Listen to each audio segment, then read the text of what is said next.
Hello friends, radio Dwarka में आपका स्वागत है। यूं जमीन पर बैठकर क्यों आसमान देखता है, यूं जमीन पर बैठकर क्यों आसमान देखता है, पंखों को फैला जमाना सिर्फ उड़ान देखता है। तो दोस्तों, फर्श से अर्श तक की इस उड़ान के बारे में आज हम जानेंगे हमारे मेहमान मिसेज अनीता डबाज से, जिन्होंने 36 साल एयर होस्टेस की जॉब की है और आसमान में एक मुस्कान के साथ बहुत सारी खुशियां बांटी हैं। तो चलिए आइए मिलते हैं हमारे आज के मेहमान मिसेज अनीता डबाज से। अनीता जी, आपका बहुत बहुत स्वागत है। नमस्कार युतिका जी, और रेडियो द्वारका का बहुत बहुत धन्यवाद आज मुझे यहाँ बुलाने के लिए। और जैसे आपने एक शेर के साथ शुरुआत की है, मैं भी मुन्नावर राणा जी का एक शेर पढ़ना चाहूंगी। हाँ जी, शायद कि वो जो उन्होंने अपने किसी सफर के दौरान एक एयर होस्टेस पे लिखा था कि अब सिर्फ हवाओं में सफर करती है पगली, सिर्फ हवाओं में सफर करती है पगली, बचपन में जो कहती थी मेरे पर भी लगा दो। अरे वाह, बहुत खूब, बहुत खूब। कितना अच्छा शेर इन्होंने सुनाया, जो कि एयर होस्टेस के लिए स्पेशली लिखा गया था। जब उन्होंने ये शेर पढ़ा तो उन्होंने ये बताया था उस समय, तो मैंने बहुत बहुत खूब। तो अनीता जी, आपका ये इतना लंबा सफर 36 इयर्स का, तो बहुत सारी यादें होंगी।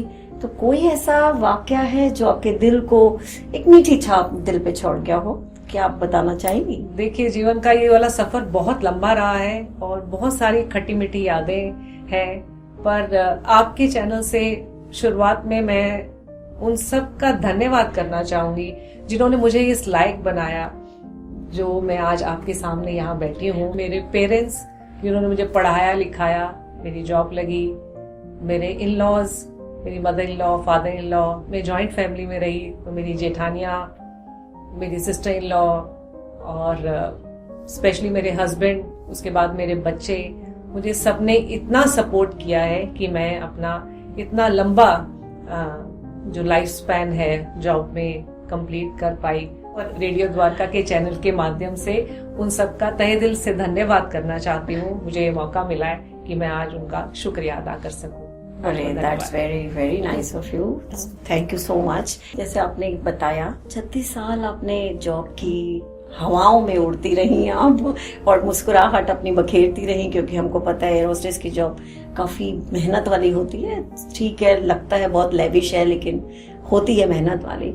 तो जब आप ये सफर कर रही थी और एक लेविश लाइफ, जो हमें तो यही लगती है, बिकॉज एक अच्छा 5 स्टार्स में ठहरना, पिक एंड ड्रॉप सब होना और अच्छे से माहौल में सब रहना, तो एक आदत हो जाती है उसकी, हवाओं में रहने की।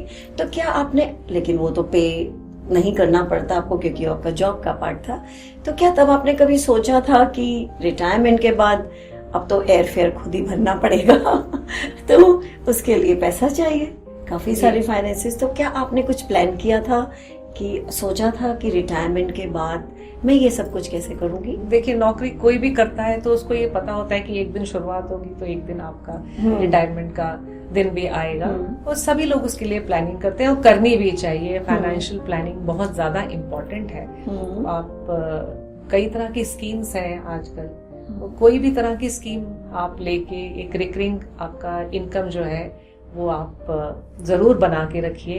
ये मैं आपके माध्यम से दर्शकों को कहना चाहूंगी कि कभी भी कोई इमरजेंसी आ सकती है, आप एक इमरजेंसी फंड जरूर रखिए अपने पास, और जो भी आपने लाइफ टाइम में अपना अर्न किया है उसको किसी अच्छे तरीके से इन्वेस्ट करके, जिससे आपको कभी बाद में प्रॉब्लम ना हो। हाँ, आप किसी और पे बोझ नहीं बने, आप कम से कम अपना मेडिकल का और जो चीजें हैं कम से कम आप उसको टेक केयर कर सके, और हवाई जहाज से लगातार उड़ते रहें। वो आपकी ऑप्शन है जहाँ आप हवाई जहाज से उड़ना चाहते हैं, आप ट्रेन से जाना चाहते हैं, और अगर आप स्वास्थ्य की बात करेंगे तो आप ज्यादा पैदल चले, वॉकिंग इज मोर इम्पोर्टेंट। हाँ, तो आपने ये जो स्वास्थ्य की बात करी है, तो आप बताएंगे कि इसके लिए आपने क्या सोचा है, क्योंकि हेल्थ इज वेरी इंपॉर्टेंट। और आपका जो लाइफस्टाइल रहा है, हमको पता है कि आपका वो मेडिकल चेकअप्स तो रेगुलर बेसिस पे होते रहते थे, लेकिन उसके बाद जैसे अब है, तो अपनी सेहत को मेंटेन रखने के लिए आप क्या करती हैं? मेरे से पूछे तो मैं हेल्थ को 3 पार्ट्स में कैटेगराइज करना चाहूंगी। जैसे आपका शारीरिक स्वास्थ्य है, आपका मानसिक स्वास्थ्य है और फिर आपका इमोशनल हेल्थ है, वो इन सबको आपको बैलेंस करके चलना चाहिए। तो अनीता जी, आपने जो मानसिक और ये जो आपने बताया है, इसके बारे में आपका क्या है? देखिए, आप थोड़ी माइंड गेम्स खेल सकते हैं। अच्छा। आप क्रॉसवर्ड, वर्ग पहेली, इस तरह से कुछ अपना जिसमें आपका माइंड इन्वॉल्व हो, या आप कोई बुक पढ़ सकते हैं, आप कोई धार्मिक पुस्तक पढ़ सकते हैं, कोई साहित्य पढ़ सकते हैं, जिसमें भी आपका इंटरेस्ट हो, ताकि आपका दिमाग जो है वो ठीक चीजों में लगा रहे। It keeps on going. तो उसमें आप अपने आप को इन्वॉल्व रखे रहने के लिए आप ये सारा कुछ कर सकते हैं। इन्होंने बहुत अच्छे अच्छे पॉइंट्स बताए हैं कि आप फिजिकल, मेंटल, इमोशनल सब तरह से अपने आप को कैसे बैलेंस रखें, और हमें किसी पे डिपेंड होने की कोई जरूरत नहीं है। अपने आप से हम कोई ना कोई सॉल्यूशन निकाल ही सकते हैं, क्योंकि इतनी जिंदगी जब बिताते हैं और इतना एक्सपीरियंस होता है तो उसका हम कुछ तो फायदा उठा ही सकते हैं। चलिए आगे बात करते हैं अनीता जी से। आपने कभी सोचा कि रिटायरमेंट के बाद इतना आपका बिजी टाइम रहा, एक टाइम आएगा जब कम से कम वो जॉब नहीं होगी, उड़ना नहीं होगा, धरती पे ज्यादा रहना होगा, तो आप क्या करेंगे? तो देखिए, हमारा ना जॉब रिक्वायरमेंट ऐसा रहा, अभी भी कोई भी जो एविएशन में है उसको बहुत अच्छे से पता है कि कोई भी जो स्टाफ है एविएशन का, वो कंटिन्यूअसली बहुत रातों तक काम करता है। तो हमारे साथ और मेरे साथ के सभी लोगों के साथ बिल्कुल ये हुआ है कि हमें बहुत बहुत लंबे टाइम तक ऐसा रहा कि हमें रात सोने के लिए नहीं मिली। अरे, तो रिटायरमेंट के बाद सबसे पहली चीज जो एक बेनिफिट जो मिला है, वो सबसे पहला है कि एक पूरी रात जिसमें हमें अलार्म लगा के उठना नहीं है, नींद आए नहीं आए, that is beside the point, पर एक रात जरूर है हमारे पास अब, जिसमें हम अगर चाहे और नींद आ जाए तो हम अच्छे से सो सकते हैं, अलार्म लगा के नहीं उठना पड़ेगा। तो सोने के अलावा, फैमिली को देखने के अलावा भी तो आपके कुछ शौक होंगे? बेसिकली अब तो मैं ज्यादातर घर पे ही हूँ, फैमिली को ही सपोर्ट करती हूँ, और जितना हो जाए एनवायरनमेंट के लिए थोड़ा बहुत काम करने की कोशिश करती हूँ। उसके लिए आप क्या करती हैं? थोड़े से प्लांट्स लगा लिए जैसे, या अपने लेवल पे एक अकेला जना जो कर सकता है वो वाले काम मैं कर लेती हूँ। जैसे आप पॉलिथीन का कम यूज करें, तो मैं मार्केट जाती हूँ तो मैं एक थैला लेके जाऊंगी, तो if you have that thought, आप उसको सेव करें, एक बैग अपने साथ ले जाएं, कोई कपड़े का या जूट का जो भी कुछ है। तो अगर बस कैलकुलेशन के हिसाब से अगर देखें कि अगर आप रोज मार्केट जा रहे हैं और एक थैला भी अगर आप पॉलिथीन का थैले को रिप्लेस करके सेव कर रहे हैं, तो साल में 365 पॉलिथीन्स जो है वो आप अवॉइड कर सकते हैं। लोग जैसे जानवर के लिए या चिड़िया के लिए दाना वगैरह लेके जाते हैं, तो बस उनसे विनती है कि अगर आप ऐसा खाना कहीं दे रहे हैं तो उसको पन्नी में बांध बांध के नहीं दीजिए, और यहाँ अगर वो पन्नी आपने बिखेर दिया है दाना, तो आप पन्नी वापस ले आइए, उसको वहां फैला के नहीं आइए, ताकि थोड़ा सा एनवायरनमेंट उनकी लाइफ के लिए भी तो बहुत डेंजरस होता है ना। हाँ, बहुत सारी पन्नियां, क्योंकि गाय है वो पन्नी नहीं खोल सकती है, तो वो उसको उनको खा जाती है, जिससे उनको बहुत ज्यादा हेल्थ प्रॉब्लम्स आ जाती हैं। बहुत सारे तो एनिमल्स जो है वो इससे मर भी जाते हैं। तो हम कोशिश कर रहे हैं कि उनको कुछ मिले, पर वो इस तरीके से दिया जा रहा है कि वो उनको नुकसान करता है। तो थोड़ा सा इन चीजों का अगर ध्यान रखेंगे। जी, तो आपने तो बहुत अच्छे अच्छे पॉइंट्स बताए अनीता जी।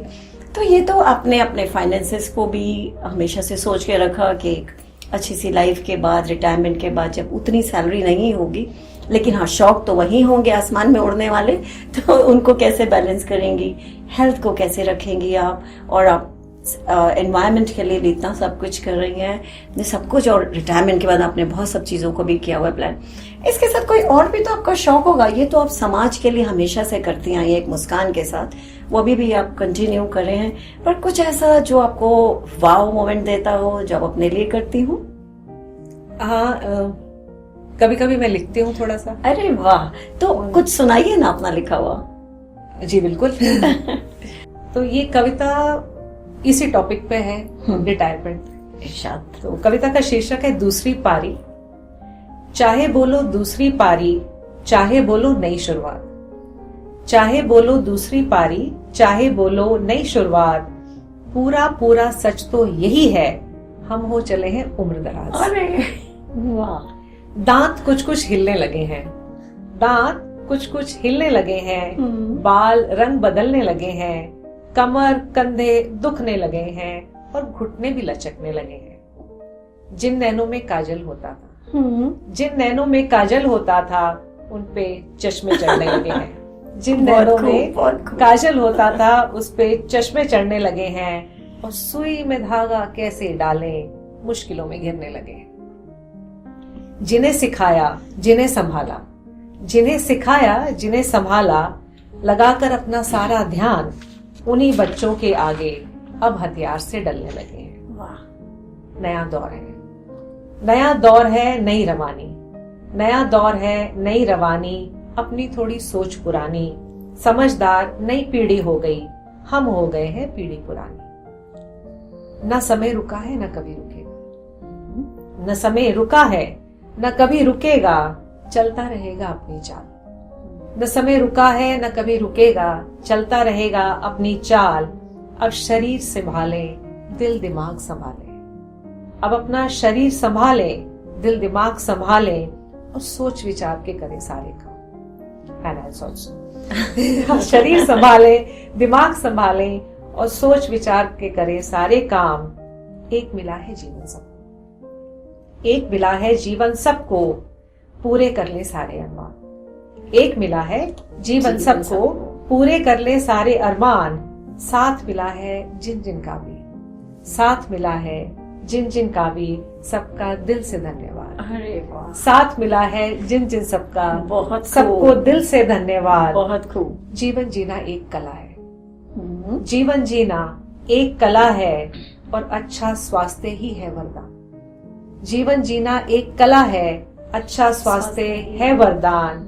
चलते फिरते इस जग से जाएं, चलते फिरते इस जग से जाएं, ईश्वर दे दो इतना वरदान। बहुत चलते फिरते इस बहुत जग से खूब। जाएं, ईश्वर दे दो इतना वरदान। बहुत बहुत खूब, धन्यवाद। बहुत खूब, बहुत धन्यवाद। खूब अनीता जी, आपने तो बहुत अच्छी कविता लिखी है ये, और बिल्कुल हमारे इस कार्यक्रम के लिए तो अगर मुझे याद रह गई और आपने अगर इसकी आज्ञा दी तो मैं इसको जरूर सुनाऊंगी। आपकी है।